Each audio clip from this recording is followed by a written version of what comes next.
Là, par contre, aujourd'hui, ce qu'on cherche toujours, c'est forcément des développeurs seniors. L'école, ça a été jamais trop mon truc, jusqu'au lycée où d'un coup j'ai travaillé, j'ai tout de suite eu des bonnes notes. Quel a été le plus grand défi que tu as dû rencontrer dans ce domaine? Je suis allé à la fac, j'ai fait des stages, j'ai fait des trucs un peu compliqués, mais rien à voir avec tout ce qui est métier d'ingénieur, etc. Comment tu trouves les ingénieurs ou juniors qui finissent actuellement avec l'IA? Et après, sur 200 personnes qui vont passer ton test, il va y avoir 20 personnes qui vont le réussir. Que penses-tu de la France? Je sais que c'est une Sur question l'IA? un peu politique. Sur mais bon. l'IA. Salut à tous, bienvenue dans cet nouvel épisode de Job Story. Pour ceux qui sont nouveaux, je suis Joël Kabon-Kabobo, j'anime le podcast Job Story. C'est podcast où on découvre différents métiers à travers différents profils.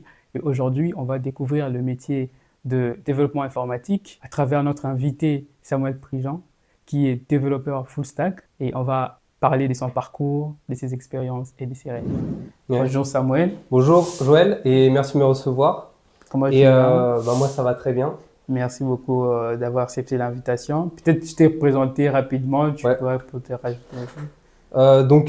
Moi, je suis développeur full stack. Donc, en gros, je suis développeur dans le domaine du web, plus particulièrement dans le domaine de développeur logiciel.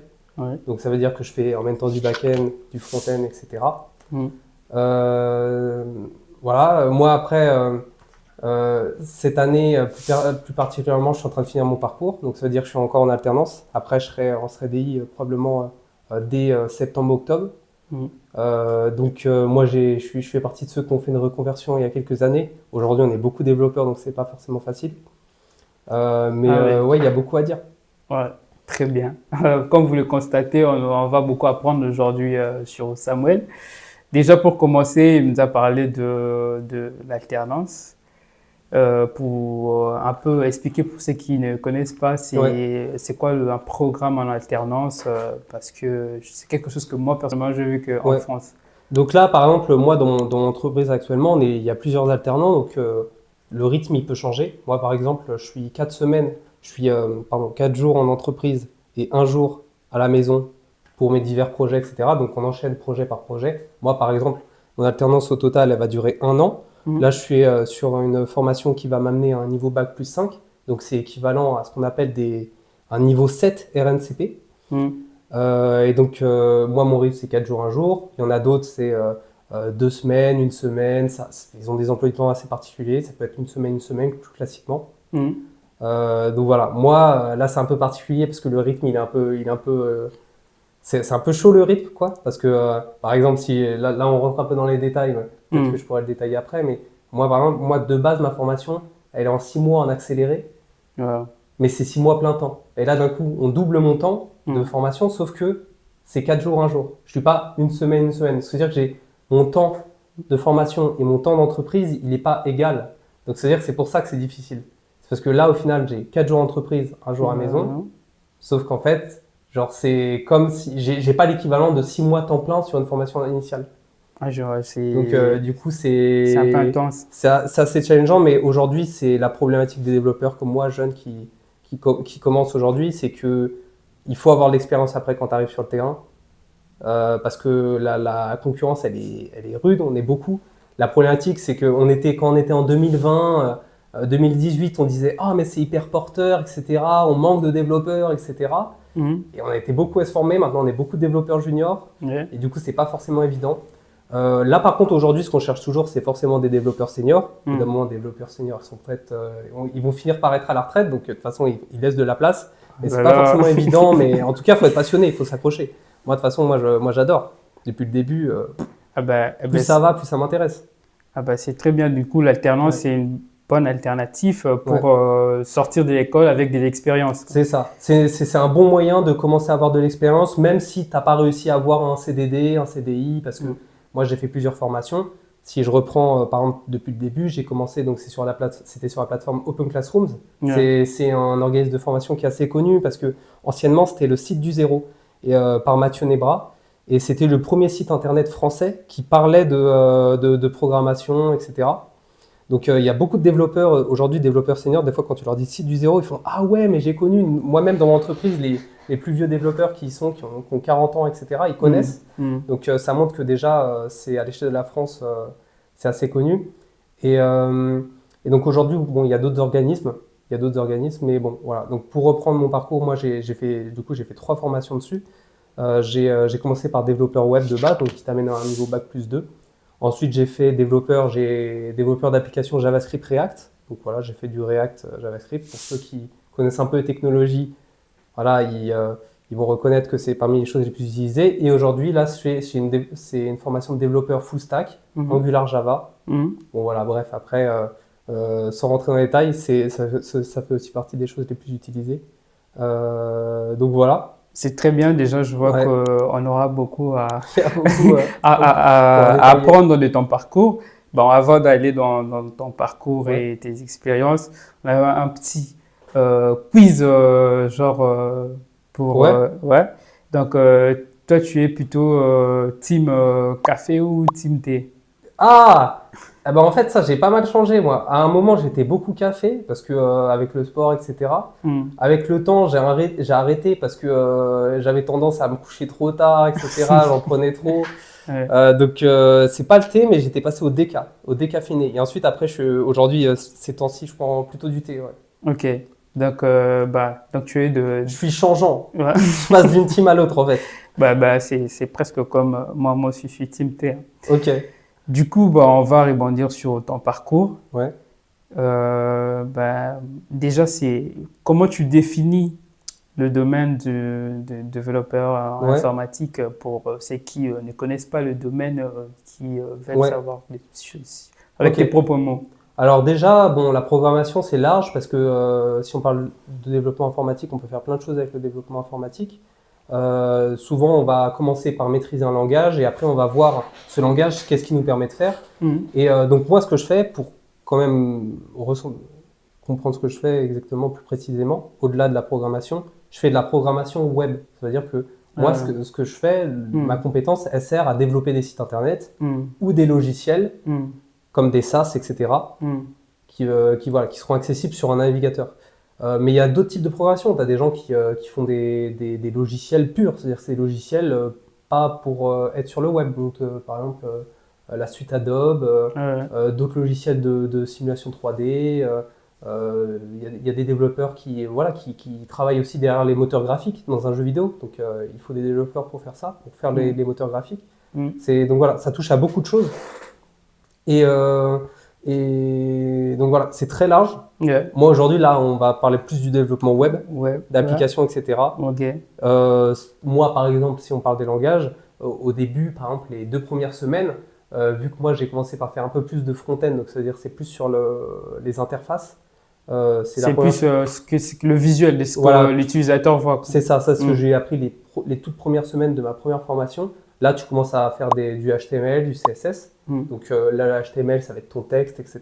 Le CSS, ça va être tout ce qui est couleurs, couleurs, dégradés, etc. Petites effets, animations par-ci, par-là.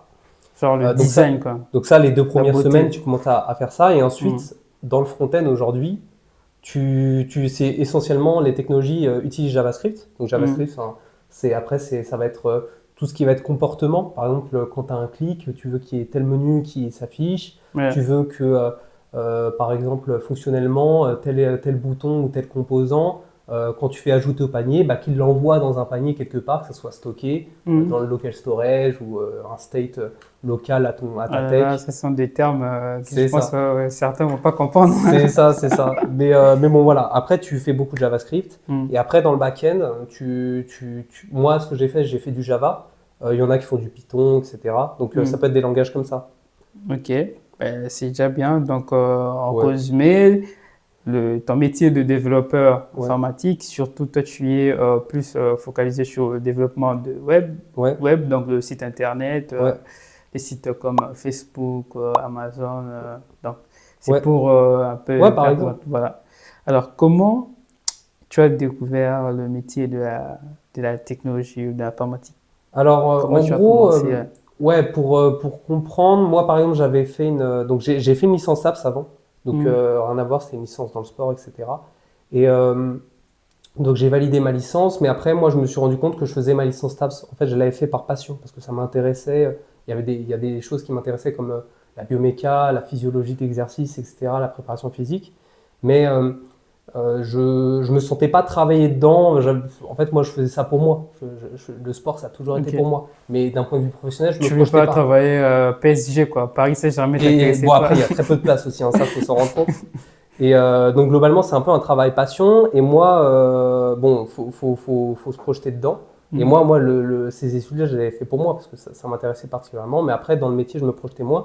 Et c'est comme ça, c'est par hasard, en fait, que je suis arrivé à me poser, à réfléchir à programmation parce que moi, j'avais fait déjà un bac un peu technologique. Donc, j'étais déjà un peu l'informatique, même ado, toujours Mhm. aimé jouer aux jeux vidéo. Mhm. Euh, Tu vois, c'est des trucs qui me plaisaient. Donc, j'étais proche un peu plus ou moins de la tech. Mhm. Et voilà, j'ai toujours eu des PC.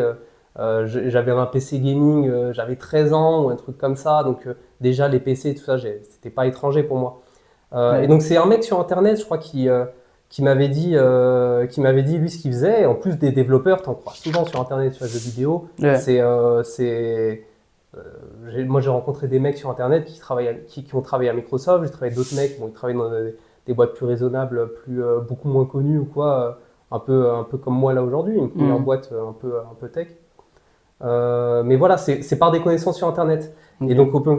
c'est comme ça que j'ai entendu parler d'Open Classroom, parce qu'on m'a dit, ah, mais tu sais, aujourd'hui, on peut se former avec des titres RNCP. Donc, ça veut dire que plutôt que refaire une prépa, par exemple, pour ensuite rentrer en école d'ingé, parce que moi, Mhm. j'avais bien en tête que c'était plutôt ça quand on voulait devenir Ouais, développeur, c'est que tu ouais. fais une prépa de 2 ans, ou non, d'ailleurs, il y a des écoles d'ingé, il me semble que sans prépa. Ou par exemple, il y a Tu pars tout à la qui, fac, tu fais une licence c'est informatique. c'est ça, il y en a après Ouais. des licences informatiques, ils rentrent dans une école d'ingé, ou sinon ils font ils font une formation RNCP comme moi, il y a toute une variété de parcours. Donc moi voilà, c'est par internet, on m'a parlé de ça, des titres RNCP. Je suis monté au début, c'était niveau 3, ensuite c'était niveau 4, donc niveau 4 c'était équivalent à bac plus 3. Jusqu'à là, non, niveau 6 c'était niveau 6, c'était ça. Quelque chose comme ça à revérifier. Donc là aujourd'hui je suis au niveau 7, ce qui va être équivalent bac plus 1. Donc c'est comme ça que c'est internet, parler à d'autres développeurs. Mhm. Dès que j'ai commencé ne serait-ce qu'à toucher un petit peu, faire du HTML, CSS, faire une première page internet, voilà, ça m'a plu. Moi, j'ai toujours été un peu créatif. Ok. Et Donc, c'est comme ça. C'est du simplement en coup, pour touchant. toi, c'était intéressant ou Ouais, tu as commencé, tu en ouais. avais marre et tu Parce, faisais pas. ouais, parce qu'en fait, pour détailler, pour aller un peu plus dans pourquoi j'ai aimé la programmation après, c'est que, Mhm. bon, euh, finalement, moi, j'étais quelqu'un, j'aimais bien les maths au lycée. C'est-à-dire que l'école, Wow. ça a été jamais trop mon truc, jusqu'au lycée où d'un coup j'ai travaillé, tout de suite eu des bonnes notes, mais Mhm. j'étais bon en maths. Donc ça veut dire que tout ce qui est un peu René Descartes, technique, quoi. c'est ça, algorithme, tout ça. Lavoisier. Donc au final, j'ai commencé quand j'ai approfondi un peu sur JavaScript, Mhm. on m'a fait faire des algorithmes de recherche ou des petits problèmes, etc. Là, je commençais à rendre compte que ça correspondait vraiment à les compétences que moi j'avais de base et les Mhm. facilités que j'avais. Donc plus le côté création, etc., l'impression d'être capable petit à petit de faire un produit à toi tout seul, ça j'ai trouvé ça incroyable. J'ai trouvé ça incroyable. J'avais l'impression que bah, du coup, ouais, y a plus de limite, quoi. Si tu es curieux, si tu as envie d'apprendre des trucs, tu es au bon endroit, quoi. C'est un métier où tu apprends tout le temps. Tu, Donc, tu te rappelles tes premières lignes de code? C'était quoi? Si tu te rappelles. bah Genre, après, les premières lignes de premier code, programme informatique ah mais ou bien dans le langage ça que tu là-dessus avais j'ai une fait. anecdote parce que Ouais. bon les premières lignes de code au début c'est juste du HTML CSS, tu vois ton texte apparaître Et sur une tu vois page, une tu te dis page de oh c'est incroyable. Mais c'était quoi pour après il y a un Gutenberg? truc un peu plus drôle, c'est que quand j'ai fait mon premier algorithme Hmm. de recherche, bon j'avais pas forcément de notion, tu vois. J'avais Hmm. pas forcément de notion, je suis allé à la fac, j'ai fait j'ai fait des stats, j'ai fait des trucs un peu compliqués, mais rien à voir avec tout ce qui est métier d'ingénieur, etc. Et Hmm. donc la première fois, je pense que sur mon algorithme de recherche, j'avais dû faire une boucle infinie. Hmm. Et il y a mon PC qui commence à souffler, tu vois. Il commence à Ah, souffler, mais commence à faire du bruit, tout ça. Et voilà. je me dis, mais qu'est-ce qui se passe? Je veux dire, là, il n'y a rien qui tourne, là, il y a juste 3 lignes de texte, etc. Et en fait, ouais, j'avais juste fait une boucle infinie. J'ai dû cut mon programme pour le relancer. Et Ouais. donc, ça, je m'en souviens parce que typiquement, j'ai appris ça sur le tas. Et quel a été le plus grand défi que tu as dû rencontrer dans ce domaine jusqu'à présent? Je pense que le défi, il est que. Alors, je pense que la plus grosse contrainte, Bon, moi déjà, de toute façon, pour prendre en main des technologies, installer des dépendances, etc., au début, ça semble un peu compliqué. On dit, ouais, tu as besoin de ça installer. Bon, ça peut perturber certains. Moi, c'était pas trop ça. Moi, là où je trouve que c'est pas forcément facile, c'est pour trouver un emploi, etc. Parce qu'aujourd'hui, on est vraiment beaucoup. Tu peux regarder, par exemple, quand tu as LinkedIn Premium, tu peux voir sur ton offre en 24 heures, il y a une offre et ils ont reçu 200 demandes. Tu te dis, attends, 200 demandes, comment ils vont faire pour traiter toutes les demandes? Voilà. Donc, ce qu'ils font, c'est qu'ils font faire des tests techniques à tout le monde. Et en fait, ça filtre, mais comme des barbères, quoi. C'est une boucherie. Donc, ça veut dire que c'est volontairement difficile. Et après, sur 200 personnes qui vont passer ton test, il va y avoir 20 personnes qui vont le réussir, ou peut-être 5. Après, tu as un entretien, etc. Donc, je pense que c'est ça la difficulté, plus aujourd'hui. Donc, ce qui fait qu'après, il faut être prêt à se dire que ouais, pour devenir développeur aujourd'hui, il faut être prêt à se battre. Donc, et comment tu t'y prends pour te démarquer des autres, vu que le marché est un peu saturé? Donc, comment tu fais, toi, comment tu t'y prends? En fait, je pense que du coup, toutes les excuses toutes les tips un peu de base, globalement, c'est des trucs que tu peux pas te permettre de négliger. Donc, par exemple, avoir un portfolio, être capable de bien te présenter sur LinkedIn, avoir une bonne élocution, voilà, quelqu'un qui te présente bien, déjà tu dois bien présenter.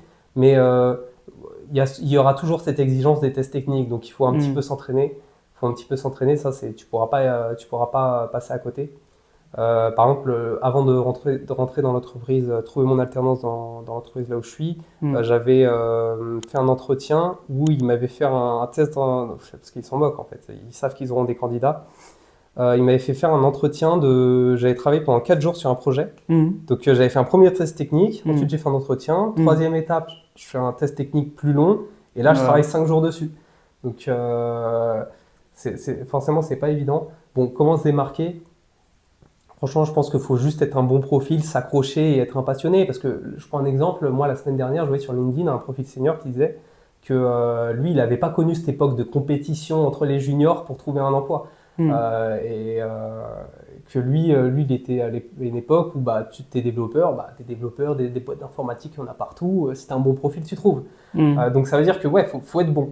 Après, là, on peut rentrer dans plein de sujets parce que si tu veux, on peut parler de ça maintenant, mais c'est que aujourd'hui, d'un point de vue des devs, il y en a qui sont pas tous d'accord parce que moi, je pense que pour la problématique des juniors, c'est vraiment faut être bon, faut réussir à se démarquer. Mais il y a un autre sujet à côté qui est l'IA. Aujourd'hui, comment tu te démarques, comment on fait pour pas être écrasé, remplacé par l'IA dans le futur? C'était ma question suivante, mais c'est ça. Et ça, c'est bon. Ça, c'est un sujet qui m'intéresse aussi. Moi, j'ai entendu deux manières de penser sur lesquelles je suis plutôt.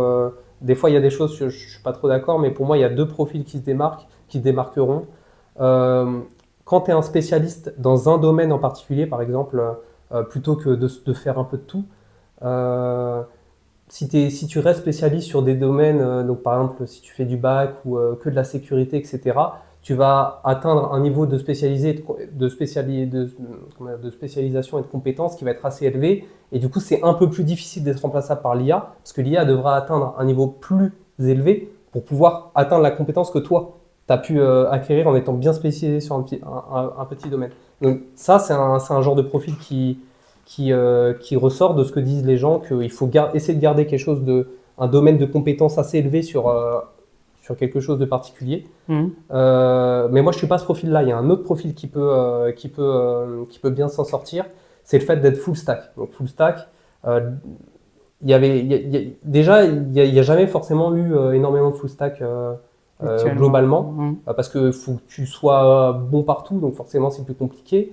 Et ces dernières années, c'était plutôt des profils en T qui étaient existants, c'est-à-dire que tu es bon en front-end, mais tu comprends un peu ce que fait le back, tu comprends un peu la sécurité, comment ça se branche avec les autres parties ce qui est un peu essentiel. Mais aujourd'hui, c'est vrai que si potentiellement tu peux être beaucoup plus productif et que l'IA, elle peut peut-être un peu t'aider sur la partie back que tu comprends pas, peut-être que tu peux être un profil en T, mais devenir un profil full stack. Donc voilà, donc il y a ça. Et il y a aussi le côté d'un point de vue des startups qui commencent à se rendre compte que en fait, finalement, si les développeurs sont capables de faire plus de choses que ce qu'ils faisaient avant, qu'ils deviennent des full stack, peut-être qu'ils peuvent commencer à avoir une vision business, tu vois, mieux interagir avec le reste d'une équipe, le reste d'une boîte. Et donc voilà, ça peut être un peu ce genre de profil qui peut être intéressant. Mais je pense que c'est pas facile parce que ça veut dire que bon, l'IA quand même, elle amplifie ce que toi tu sais faire de base. Donc c'est pas parce que d'un coup l'IA elle est capable de faire des choses que tu peux devenir full stack en claquant des doigts. Donc c'est pas facile non plus. Je pense que bon, l'idée globale. Et tu trouves pas que c'est pas l'IA qui a ramené, qui a fait que le marché soit saturé, ou soit qui a intensifié la compétition du marché d'emploi, ou c'est vraiment le nombre de développeurs? Parce que je me pose la question. Selon ton exemple, tu as dit que si tu étais front-end et que tu t'y connaissais un tout petit peu sur le back, mais pas vraiment, donc tu peux avoir l'IA et ça a été le back-end. Et si moi j'étais, c'est pas moi, chef d'entreprise de start-up, et que au lieu d'engager un front-end et un back-end, j'ai quelqu'un qui s'y connaît front-end et je lui dis non, bah, on prend un outil IA. Je pense qu'il y a plusieurs points, c'est intéressant de parler de ça. Je pense que sur le premier point déjà, c'est pas forcément ça qui fait qu'il y a plus de développeurs aujourd'hui juniors, parce que bon, moi j'ai simplement posé la question à mes mentors dans ma formation, etc. de ce qui, moi par exemple, moi mon mentor actuellement, il fait des cours sur la plateforme, c'est lui qui est filmé pour les vidéos, etc. Bon, mon autre mentor aussi, c'était quelqu'un qui avait beaucoup d'expérience et qui avait, qui avait vu l'évolution des parcours avec les années, parce qu'il était mentor pour Open Classroom depuis quelques années. De ce qui m'a été dit, pour avoir posé la question à plusieurs de mes mentors, c'est qu'ils ont complexifié les parcours avec l'IA. Parce que moi, quand j'ai commencé la programmation, on devait faire 2020, ChatGPT 3 venait de sortir, c'était pas incroyable, mais ça commençait déjà à nous aider. Et petit à petit, ils ont augmenté le niveau des parcours pour pas que ça soit plus facile et que n'importe qui puisse devenir développeur. Parce que forcément, donc ils ont augmenté comment ? Il y avait plus de travail à faire dans chaque projet, ce qui peut être un peu chiant parce que du coup ça devient un peu l'usine à la productivité, c'est pas forcément les meilleures conditions pour apprendre.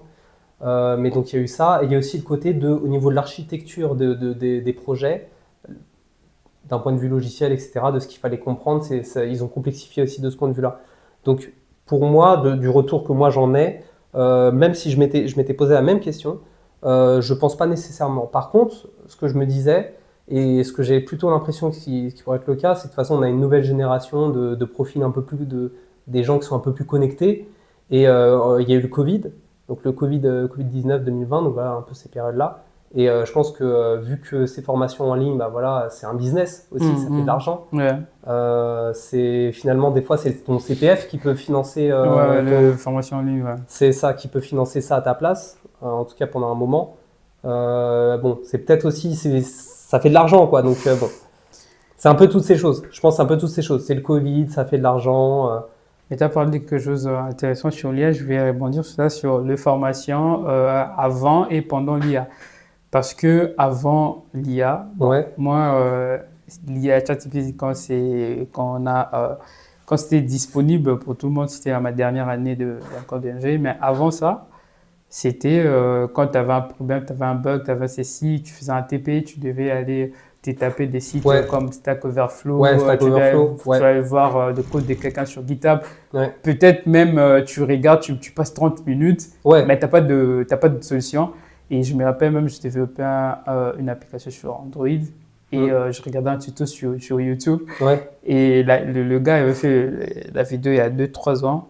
Et moi, au moment où je tapais son code, les librairies, le syntaxe n'était plus pareil. Du coup, je devais aller dans la documentation Google, relire, voir la mise à jour qu'ils ont mis sur le librairie. Mais aujourd'hui, avec ChatGPT, si tu tapes quelques minutes, ça, il va le voir. Il va voir directement. Du coup, mais ça, c'est intéressant. C'est intéressant. Parce que je trouve que justement, l'apprentissage maintenant, il va plus vite parce que tu peux demander à plein de développeurs, ils vont te dire. Ça, c'est des anecdotes qui diminuent avec le temps parce que finalement, aujourd'hui, maintenant, alors déjà, tu as ton idéo déjà qui peut plus rapidement traquer où il y a une virgule qu'il ne faut pas. Mais l'IDE, c'est le logiciel où tu vas ouvrir ton éditeur de code de programmation. Genre VS Code pour ceux qui codent, VS Code, Windsurf, Cursor. Notepad, voilà. C'est ça. Mais oui, c'est vrai que ça, c'est des anecdotes qui vont arriver moins souvent, mais je pense que c'est pas quelque chose qui ça va juste réduire tes moments de frustration. Mm. C'est pas quelque chose qui va rendre la programmation plus facile. Mais c'est vrai que ça, on entend beaucoup d'anecdotes comme ça. C'est que Mais pour comment tu trouves les ingénieurs ou juniors qui finissent actuellement avec l'IA, tu penses qu'ils sont qualifiés ou ceux qui étaient avant l'IA, donc Ouais. avant le ChatGPT, tout ça, old school, on est un peu plus qualifié du fait qu'on allait pousser des recherches, on allait rechercher un peu de trucs de nous-mêmes. Comment toi tu vois cette dynamisme-là? En fait, rechercher de nous-mêmes, bon, c'est sûr que l'IA, faut bien l'utiliser parce que c'est pas comme si c'était un vrai professeur que tu as avec toi. C'est quelqu'un qui est pas forcément bien avisé dans sa manière de te donner les réponses. Tu prends un exemple, tu as un professeur de maths chez toi, tu fais un cours de maths particulier, il te donne un cours de maths, et à un moment, il va te laisser creuser, il va te laisser réfléchir. Ouais. Avec l'IA, si tu n'es pas prudent, si tu n'es pas pragmatique avec ton IA, que tu n'as pas cette démarche d'apprentissage, qu'au bout d'un moment, tu tombes dans la productivité, que tu veux juste être plus productif, que tu dis ok, mais ça, elle est capable de le faire, bah, je vais juste lui demander, sans me dire bah ouais, là, je vais demander quelque chose, mais en fait, moi, là, je suis pas totalement à l'aise avec sa réponse. Si tu tombes là-dedans à vouloir être absolument dans la productivité et oublier ton apprentissage, là, il se peut que ça ralentisse son apprentissage plutôt que l'augmenter. Et l'exemple précédent, bah, c'est un exemple où justement, bah, l'IA aujourd'hui, elle accélère ton apprentissage parce qu'elle elle va réduire ces moments où c'était juste un point-virgule tout bête Voilà. au début de ton code. Mais il y a un autre piège, c'est que si tu commences à sans arrêt t'en servir pour augmenter ta productivité sur des éléments que tu comprends pas trop, bah, tu seras moins, dans le futur, tu vas moins bien évoluer que si tu te responsabilises vraiment de ce que tu sais et de ce que tu peux te permettre de demander. Et puis, en plus, c'est dommage parce que si tu comprends pas bien ce que tu fais, globalement, demain, tu iras moins vite, même avec l'IA. Parce qu'avec l'IA, si tes idées sont claires dans ta tête, tu vas même repérer les erreurs qu'elle fait plus facilement. Tu vas dire, ah, là, tu m'as généré ça, mais c'est pas cohérent parce que, en fait, je t'avais dit que mon modèle de données, c'était comme ça, que ça, voilà. Et voilà, quand tu expliques quelque chose de clair à l'IA, elle est capable de faire beaucoup de choses. Mais si ta vision c'est confus, elle va produire du code confus. Donc ouais, donc ça, faut vraiment se responsabiliser par rapport à ça. Et du coup, attends, par là. Et ça peut baisser le niveau de certains développeurs. Ça, c'est vrai. Vraiment, je pense qu'il y en a qui évolueront pas, peut-être, parce qu'ils vont tomber là-dedans. Ils vont pas se dire ils vont pas aller pousser loin. Ils vont se dire bon, il y a ChatGPT si j'ai un peu. Ouais. Et ça, je pense que les nouveaux développeurs, faut faire attention parce que tu peux sortir d'une formation. Ouais. Ok, mais les modèles d'IA, ça évolue vite. Ils sont de plus en plus performants, donc ça, faut vraiment faire gaffe. Du coup, selon toi, c'est aux écoles de mettre à jour leur programme, changer leur truc, leur façon de dispenser des cours. Parce que là, s'ils ils ont le même programme, peut-être ce programme-là réussissait quand il n'y avait pas l'IA parce qu'il y avait des étudiants qui devaient creuser d'eux-mêmes. De faire des modèles, de faire ceci. Mais là, avec l'IA, s'ils ne changent pas, ils ne mettent pas à jour leur programme en quelque sorte, il y aura des étudiants qui vont faire des bonnes notes. En vrai, ça ne vient pas d'eux. Ouais, parce que bon, après, il y a plusieurs manières de faire, mais c'est vrai qu'aujourd'hui, déjà, moi, je le sens dans les soutenances que je passe, c'est qu'on te demande beaucoup d'explications, beaucoup plus d'explications pour qu'ils puissent s'assurer que tu as vraiment compris. C'est des questions détaillées, c'est-à-dire que ah oui, là, tu utilises cette technologie, tu utilises cette librairie, ce module tu as utilisé ce module Angular, mais pourquoi, comment tu l'injectes, qu'est-ce que ça veut dire, est-ce que tu es sûr? Des fois, on te demande des définitions, il faut que tu puisses argumenter, quoi. Donc déjà, il y a ça, et donc ça, c'est parce que moi, je suis dans le cas où je fais des projets, donc forcément, il faut justifier le code qu'il y a dans mes projets, mais on pourrait imaginer d'autres méthodes d'évaluation, mais faut pas trop s'écarter de la pratique après, mais si par exemple tu es dans une évaluation où c'est un quiz et que tu peux pas changer de table, il y a des trucs comme ça un peu, c'est des trucs de l'enfer un peu, mais parce que c'est pas facile. Des fois en plus tu dois répondre en 30 secondes, mais c'est un algorithme, tu aurais bien aimé avoir 2 minutes quoi. Pour bien réfléchir. C'est ça, ne serait-ce que pour lire la question déjà. J'ai déjà passé des tests techniques comme ça, c'est pour ça que c'est assez difficile. Et moi ça n'est jamais arrivé parce qu'on peut se dire que c'est que les développeurs juniors qui n'aiment pas ça, mais c'est pas vrai parce que moi, tous mes développeurs seniors que j'ai eu, donc c'est des gens qui avaient plus de 10 ans d'expérience, gros salaire, tout ça, ils m'ont dit soit ils n'ont jamais réussi de test technique, soit qu'ils détestent ça. Il y a même des développeurs seniors avant qui refusaient de passer des tests. Oui, Parce que avant, je c'est ça. connais beaucoup, C'est détestable. C'est comme situation, c'est vraiment c'est agaçant. Ça peut être agaçant parce que c'est des choses que tu maîtrises. ouais, En plus, on, on- on revient vraiment dans le passé parce que c'est comment dire. Si tu fais même pas un test sans IA, tu fais un test sans Internet. hmm, Tu peux pas changer de tab. Donc c'est hmm, particulier. Un développeur, il travaille toujours avec Internet. Même les développeurs seniors ouais, qui ont tout appris sans l'IA, ils travaillent quand même avec Internet. Ils vont vérifier une petite méthode ou un machin, un voilà. truc. Au lieu de passer le temps C'est sur un ça. truc que quelqu'un a déjà fait, tu C'est pars. ça. Donc du coup, c'est délicat. C'est délicat Hmm, de se dire comment on fait pour que la formation pour les développeurs elle reste pertinente. Est-ce qu'on tombe là-dedans? hmm. Je sais pas trop. C'est pas facile de répondre à cette question. Et du coup, parlons de tests techniques. Comment tu trouves ça, comment dire, faire de pouvoir faire des tests techniques avec quelques minutes ou soit genre laisser bah, au candidat Ouais. le choix ou bien le temps dans un projet il doit réaliser ou bien tu peux faire des questions avec 30 Moi, c'est ça secondes que parce que j'ai. je trouve, je sais pas si tu trouves faire ou quoi. Moi, c'est ça que j'ai préféré. C'est qu'au Hmm, final, le test technique que j'ai préféré, moi, c'était quand j'avais fait un entretien pour une entreprise à Montpellier. C'est que j'ai d'abord eu un premier test technique, voilà, pas trop compliqué, ensuite, bon, qui était raisonnablement voilà, pas trop compliqué. Ensuite, j'ai fait un entretien avec la RH.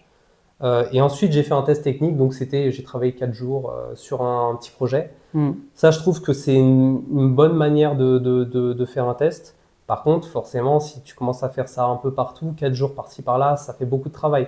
hmm, Mais par contre, moi, je trouvais ça bien parce qu'on n'était pas dans ce truc-là parce que ça veut un peu rien dire, faire des tests techniques où tu as des réponses de 40 secondes, tu résous des petits algorithmes. Ça veut rien dire. Tu vois, ton hmm, métier, c'est pas du tout ça. Ton métier, c'est de faire des apps. hmm. euh, où tu te poses des questions sur comment tu découpes dans ton application, quel type d'architecture, etc. C'est beaucoup de choses bien différentes que ce que tu fais dans des tests techniques où tu n'as que des algorithmes, tu découpes des problèmes. Franchement, c'est bien éloigné de la programmation web. Ok, c'est très bien. J'avais une question. Le langage de programmation, c'est quoi ton langage de programmation préféré Moi, et pourquoi?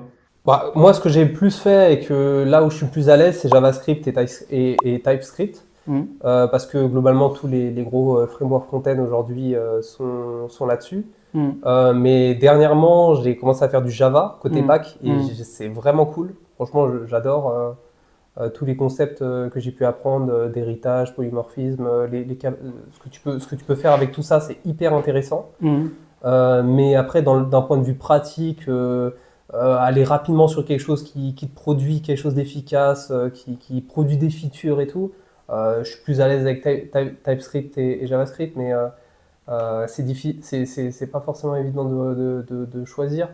Bon, moi je dirais qu'en tout cas dernièrement, ce que j'ai aimé, c'est que dès que j'ai commencé à faire du TypeScript plutôt que du JavaScript, j'ai beaucoup aimé parce que ça réduit tes bugs. C'est-à-dire que ouais, JavaScript, tu peux demander un nombre, tu peux être amené à l'utiliser dans une fonction, ça doit être un nombre, mais hmm, toi tu vas faire une erreur après, ça va être ton nombre, il va être sous ce qu'on appelle un string, donc ça va être une chaîne de caractères.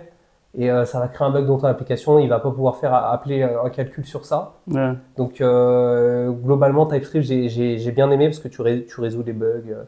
Simplement, quand tu as une fonction, tu passes ta souris dessus, tu vois directement le type que c'est censé être. C'est juste plus pratique. Donc hmm. moi aujourd'hui, je dirais TypeScript. Ok, TypeScript, j'ai jamais utilisé, mais bon, Ouais. je vois très bien dans beaucoup, même des offres d'emploi, Ouais. surtout dans le développement, on parle beaucoup de Ouais. TypeScript. En parlant de bugs, c'est quoi l'erreur de code la plus, je peux dire, la plus drôle ou la plus honteuse que tu as faite?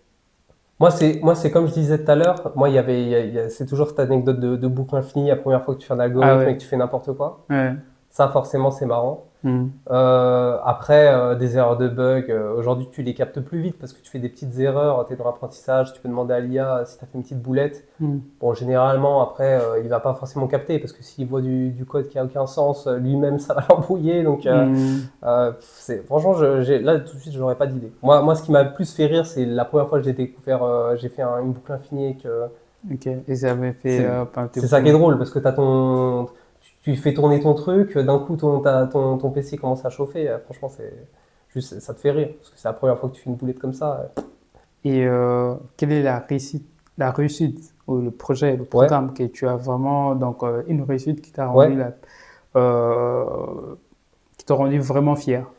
Euh, bon, il y a des projets que j'aimerais bien réaliser, mais j'ai pas le temps parce que, comme j'ai dit, avec mon alternance, etc., le rythme des projets que tu dois faire, Ouais. tu travailles tout le temps. Je suis censé travailler que vendredi, mais en fait, je travaille vendredi, samedi, dimanche. À la limite, le dimanche, je travaille pas l'après-midi, quoi, mais j'ai tout le temps du travail.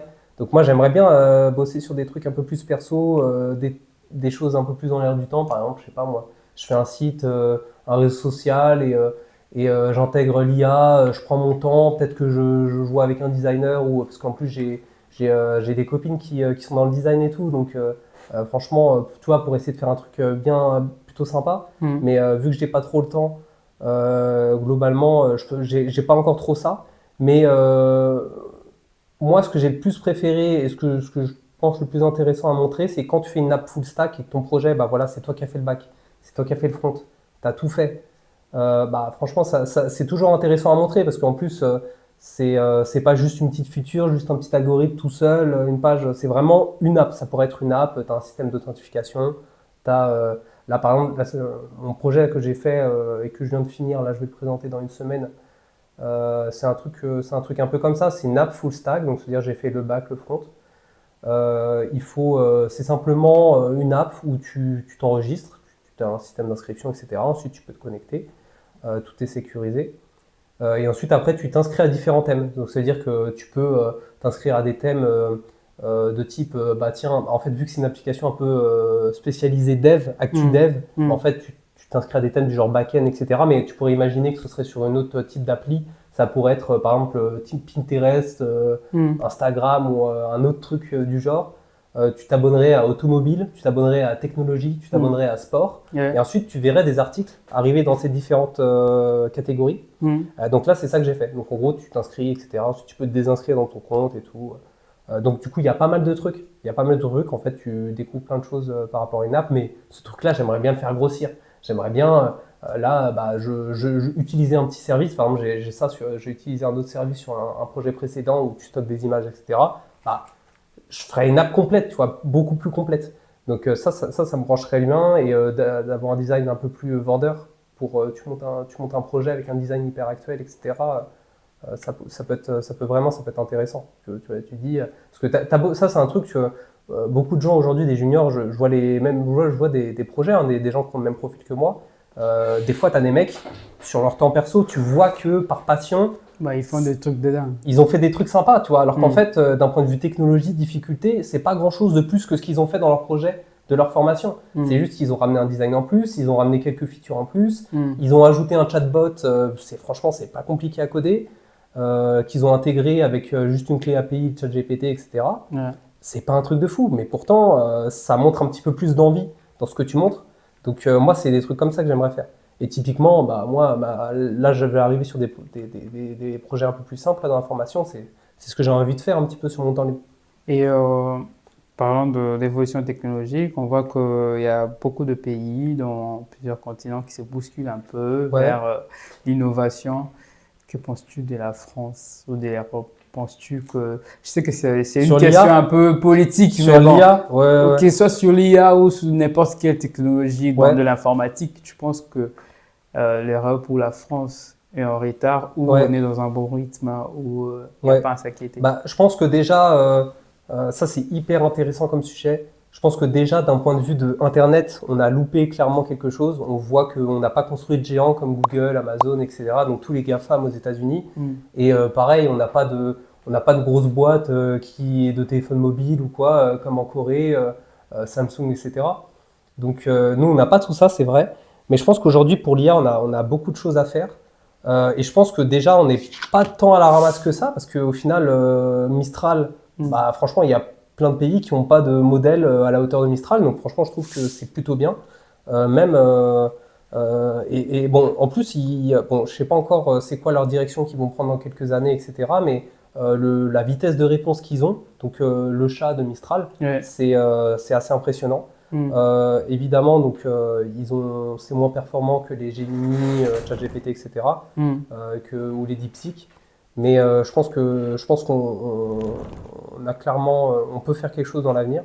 Il y a aussi un autre truc, c'est que souvent ce qu'on dit par rapport en Europe, la France, etc., c'est que nous on va trop contrôler et que du coup on va pas permettre l'innovation, etc.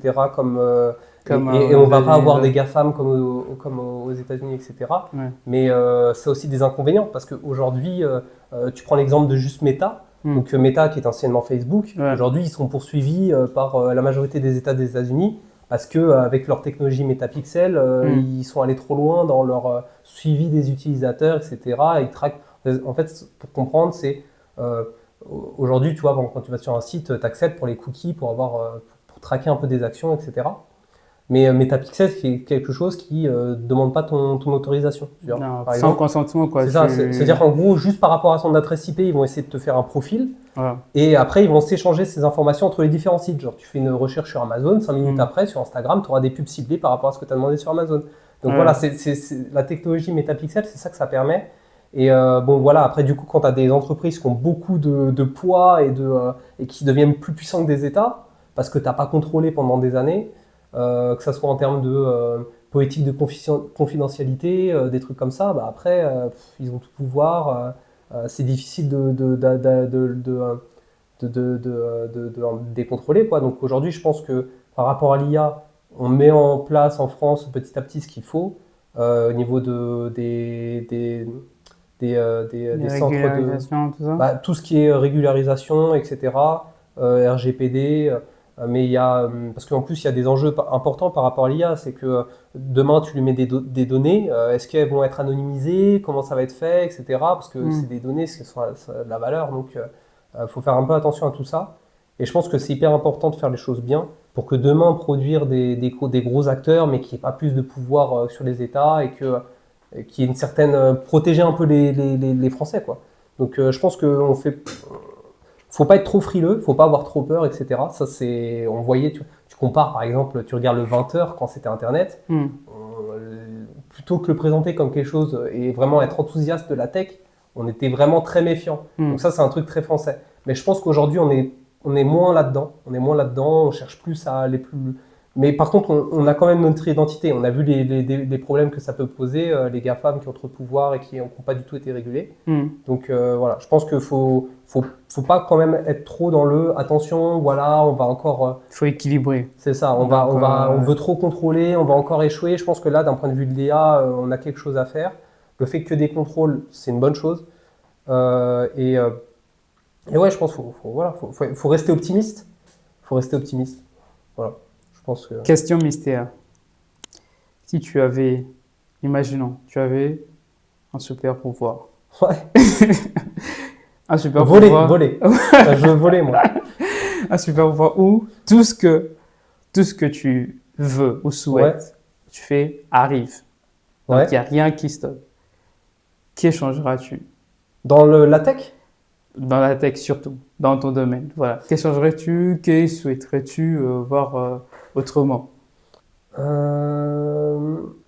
Moi, ce que j'espère avec l'IA, c'est que demain, mais je pense pas que ça soit forcément la direction qui est en train d'être prise. Mais on a beaucoup entendu l'IA va nous remplacer, etc. Donc, on a dit ça pour les devs parce que nous, on a été les premiers à utiliser les modèles de ChatGPT, GPT-3 en 2020, tout ça.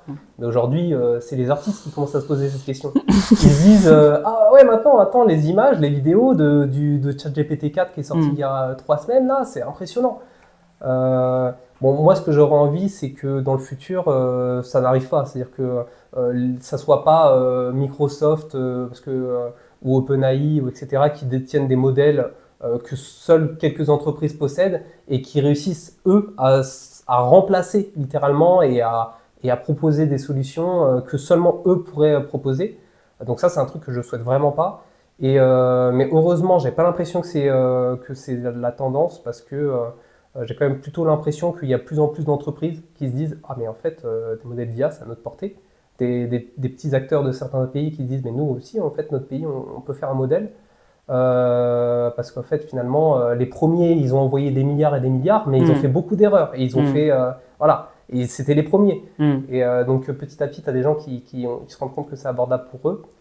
Donc moi, c'est un peu ce que je souhaite. Et j'ai aussi l'impression aussi quand même que ça va dans le bon sens parce qu'on se rend compte que l'IA, elle commence à être injectée dans plein de petits services et de logiciels que les gens utilisent. Donc par exemple, tout ce qui est Canva, tout ce qui est logiciel de design, Adobe, etc., ils vont rajouter plus d'IA dans leur logiciel. Donc du coup, en fait, les personnes qui pensaient aller se faire remplacer, elles vont pas être remplacées finalement. On va mettre l'IA entre leurs mains. Et donc après, du coup, toute cette valeur ajoutée de l'IA, bah, en fait, c'est eux qui vont en bénéficier plus que des grandes entreprises qui ont fait des modèles, etc., etc. Donc ça, c'est quelque chose que je trouve vraiment bien et j'espère que ça va continuer d'aller dans ce sens-là. Là où j'ai un peu peur, c'est qu'il y a une grosse contrainte énergie. L'IA, c'est très coûteux d'un point de vue de chaque requête, etc. Et j'espère pas qu'avec l'adoption qui va évoluer, qu'à un moment, ils vont se dire « Ah, bah, va falloir faire payer. Ça va être des abonnements, ça va être des machins, des trucs. » Et le problème, c'est, t'imagines, je sais pas, qu'au début, on aurait une vague d'adoption qui soit trop rapide par rapport à nos capacités énergétiques et qu'on se dise « Ah bah là, les abonnements, les gars, c'est 50 € par mois, tu vois. » Et là, tu te dis, enfin, tu vois, t'es arrivé à un stade où ça veut dire que tu as une part de ta productivité et de la valeur que tu génères qui s'en va dans ton coût que tu as de l'IA par mois, quoi. Donc ça, c'est un peu, c'est quelque chose que je trouve un peu effrayant, mais j'espère que on va soit trouver des solutions pour réduire le coût en énergie, en électricité, des requêtes, etc. Soit on verra peut-être, parce qu'il peut y avoir plein de choses qui justifient ce coût en euros. Donc voilà, moi j'espère qu'avec le temps, ça va pas trop partir là-dedans. Alors, bon, on a parlé de toi, ton parcours d'expérience, très intéressant, on a beaucoup appris. Disons, centre intérêt. Ouais. Que fais-tu pour te changer d'idée ou tu es bloqué, tu codais, ça ne marche pas, tu t'es dit, bon, c'est quoi tes centres d'intérêt? Moi, c'est un intérêt. Bah, après, moi, comme tu sais, j'ai fait une licence TAPS avant de faire de l'informatique. Donc, moi, j'ai toujours aimé le sport. Donc, là, récemment, en plus, je m'y remets bien, donc je suis plutôt content. Donc, moi, j'ai toujours kiffé aller courir, etc. Pendant une période, j'allais pas mal à la salle. Mais là, ces derniers temps, bah, j'ai envie de profiter de l'extérieur, etc. Je fais de plus en plus de sport à l'extérieur. Donc, que ce soit pour courir, etc. Après, je suis comme tout le monde, hein, mais j'aime bien sortir. La semaine dernière, j'étais à Paris pour aller voir des potes et tout. Donc, aller boire un coup, tout ça, ça fait toujours plaisir. Mais sinon, ouais, je pense que c'est le sport, c'est ça qui. Et je pense qu'en plus, c'est pas une mauvaise chose parce que moi, ça me permet d'avoir un peu un équilibre entre PC et pas PC, quoi. Parce que t'as beaucoup de devs qui sont un peu comme ça. Moi, j'ai pas cet équilibre-là, mais qui sont un peu du genre, bah, ils taffent toute la journée sur un PC et après le soir, ils sont encore sur leur PC parce que il y a beaucoup de gamers, tout ça. Moi aussi, hein, moi, j'ai toujours été un peu geek. Quand j'étais ado, mais du coup, je suis un peu moins comme ça. Donc, j'ai l'impression d'avoir un bon équilibre d'un point de vue de ça. Ok. Ouais. Et le sport, c'est courir ou tu as d'autres sports à côté que tu fais? Après, j'ai fait beaucoup de sport, moi, quand j'étais plus jeune. Hein. J'ai fait 7 ans, 8 ans de judo. J'ai fait 3 ans de boxe. J'ai fait... On a un champion devant nous. Non. J'ai même fait du parcours, tout ça. J'ai connu des mecs qui sont devenus connus maintenant. J'étais dans une association de parcours à Saint-Michel-sur-Orge. Il y avait une fois, je me suis fait choper sur un. Ah là là, si on raconte tout ça, parce que ça, c'est les anecdotes quand tu fais du parcours et tout, quand t'es ado. Mais j'ai des potes qui sont devenus un peu connus. Il y avait un mec avec qui on s'était fait choper sur un toit d'une école, il était dans la cérémonie d'intro des JO. Ah, ok. Ouais. J'ai même oublié comment il s'appelle, là j'ai un trou. C'est un mec que j'ai vu une fois. J'ai plus son nom. Je pourrais te revenir son nom. C'est pas grave déjà. Il habitait à Noisy-le-Grand en plus. Il est pas loin, à côté. Et si t'as un conseil ou un mot à dire à un jeune qui veut se lancer dans le développement, qui est un peu confus ou bien qui ne sait pas encore s'il doit y aller ou pas, tu lui diras quoi? Là, récemment, même cette semaine, on m'a demandé la même chose. C'était pour quelqu'un qui voulait se lancer là-dedans. Déjà, je pense que Alors j'espère, mais c'est vrai que moi, quand j'ai commencé, on était encore dans la période où on disait oh, mais incroyable, regardez, les développeurs, tu sais, il y avait des vidéos sur YouTube, les développeurs gagnaient 10 000 euros par mois en freelance, etc., en tant que développeur, etc. Maintenant, on est un peu moins dans cette illusion. Je pense qu'il faut déjà avertir sur le fait que ce ne sera pas facile au début. Euh, je pense qu'il va falloir s'accrocher parce qu'il y a beaucoup de concurrence. Il faut être passionné. Faut être curieux, c'est quelque chose où tu vas devoir apprendre tout le temps. Donc, il faut avoir des projets perso solides, etc. Donc, moi, je dirais c'est ça. Va falloir que tu te démarques. Ça faut bien l'avoir en tête de base. Alors, tu as une euh, anecdote que tu veux partager ou un mot que tu veux partager? Euh, bon, des anecdotes, on peut en trouver plein. Mais par exemple, qu'est-ce que tu as dans le milieu pro, dans le code. Dans le domaine de développement dev informatique, donc là, c'est une question libre. C'est à toi, quelque chose que tu penses que bah, ça va nous aider ou bah, auquel tu aimerais exprimer, que les gens ne connaissent pas, peut-être c'est l'occasion. Bah, il y a des trucs, des fois, ça m'a fait rire. C'est que, en fait, dès que tu es développeur, tu as l'impression que des fois, tu as des gens un peu entrepreneurs. Ils disent Mhm. ah ouais, mais attends, moi j'ai une idée de site, etc. Et je me souviens d'une fois, c'était pas ce taf-là, c'était mon ancien taf. Mhm. Euh, un mec, il avait une idée, il voulait faire une app, etc. Faire un nouveau Uber Eats, quoi. Ouais, J'ai dit, mais c'est. c'est big, quoi. C'est vraiment big ce que tu veux faire. Donc après, il y a beaucoup de. Il y a les employés, etc. Donc Mhm. des fois, c'est souvent ces anecdotes comme ça. Et ce qui est marrant, c'est que des fois, tu as quelqu'un, il t'amène une idée toute pourrie, tu vois. Genre Mhm. vraiment pourrie, tu vois. C'est juste, tu copies le modèle de quelqu'un, il veut Mhm. refaire une app et après, lui, il a l'impression de t'amener quelque chose d'incroyable, quoi. Donc Mhm. ça j'en ai déjà entendu quelques fois. Et bon, ça, c'est toujours marrant, mais bon, ça, c'est un peu la réalité. C'est aussi que les gens, ils comprennent pas forcément. Ils se disent, ah bah, j'ai un développeur, etc. On va tout faire, etc. Mais ça a un coût. Donc ça, c'est un truc que tu entends souvent. Moi, il y a un autre truc après, mais ça, c'est pas une anecdote. Ça, c'est un truc qui, justement, montre que des fois, moi, c'était mon frère,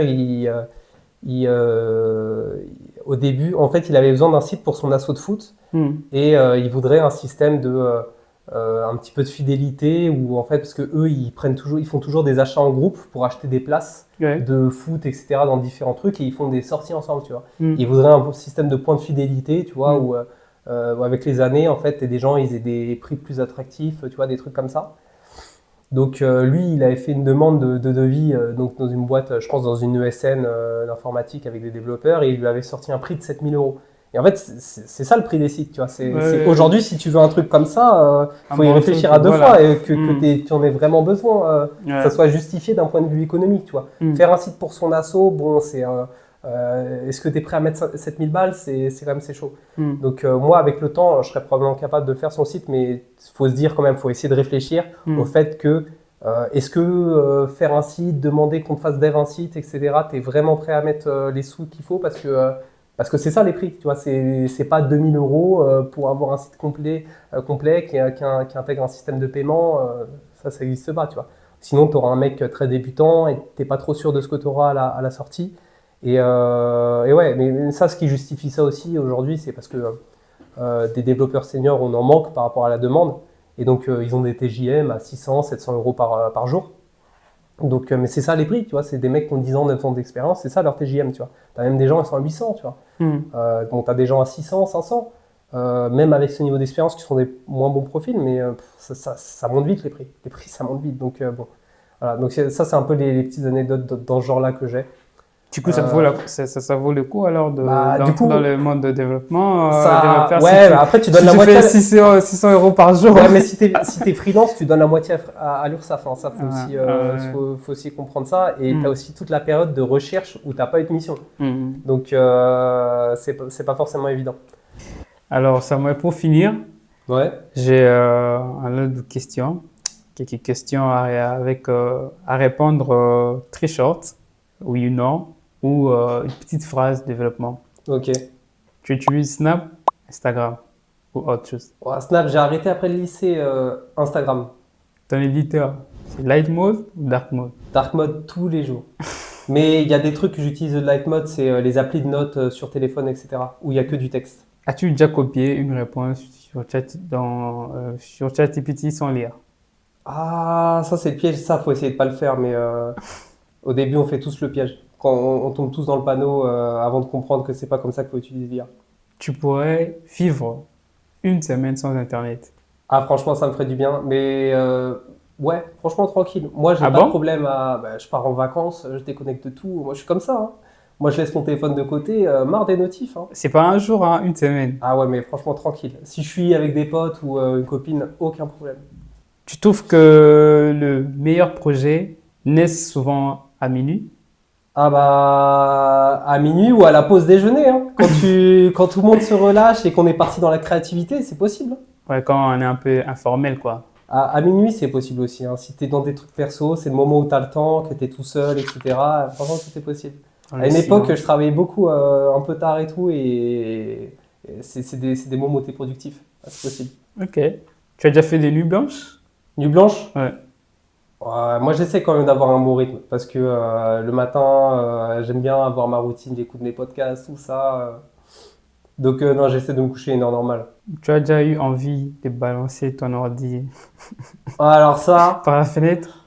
ça plus d'une fois, mais on va peut-être éviter avec le MacBook qui coûte 1100 euros. Ça, C'était faut quoi? résister, faut pas faire ça. C'était quoi? Un bug qui t'a donné envie de balancer ou bien? Ah, il y a quand tout qui marche et après il y a Mm. plus rien qui marche et que tu sais pas pourquoi. Ouais. Alors que c'est juste une config de base de données, etc. Et qu'en Mm. fait, oui, forcément, du coup, il y a plus rien qui a accès et que t'as aucun log parce que t'as pas pensé dans ton code à mettre des logs si ça jamais ça commence à plus marcher. Ouais. Là, ça peut être chiant. Ouais. Ok, la dernière. Tu penses qu'un jour on pourra coder avec la pensée? Je sais pas si on rendra ça accessible au grand public, mais Mm. là, déjà aujourd'hui, ça commence à exister. Il y a des gens qui commencent à s'exprimer par la pensée, etc. On voit Ouais. il y a la technologie qui évolue beaucoup par rapport à ça, par rapport au handicap, etc. Donc, possible. Donc Elon Musk pourra nous mettre ça en disposition, quoi. Là, je pense que peut-être qu'il faut que ça s'améliore parce que la technologie, il faut qu'elle devienne vraiment précise pour qu'on puisse faire ça, déplacer un curseur, faire une sélection, pas juste sélectionner des lettres. Et il faut que la personne puisse être productive. Mais je pense que ce serait une bonne chose parce qu'aujourd'hui, c'est des sujets qu'on se pose quand tu fais un site web. Il faut que le site soit accessible par des personnes qui parfois ne peuvent pas utiliser une souris. Donc ils utilisent juste les mêmes touches au clavier. Donc franchement, ce serait une bonne chose. Super, Ouais. merci beaucoup Samuel, merci d'avoir accepté l'invitation, d'être disponibilisé et de partager toutes ces informations avec nous. On a beaucoup appris. C'était un plaisir. Ouais, merci, j'espère que c'est pas la dernière fois. Ouais, possible, hein, tout est possible. Et merci à tous. Si vous avez aimé l'épisode, vous connaissez le refrain YouTube, donc abonnez-vous, likez, partagez aux passionnés de l'informatique que vous connaissez. Et on se reverra pour une prochaine épisode. Ciao, ciao.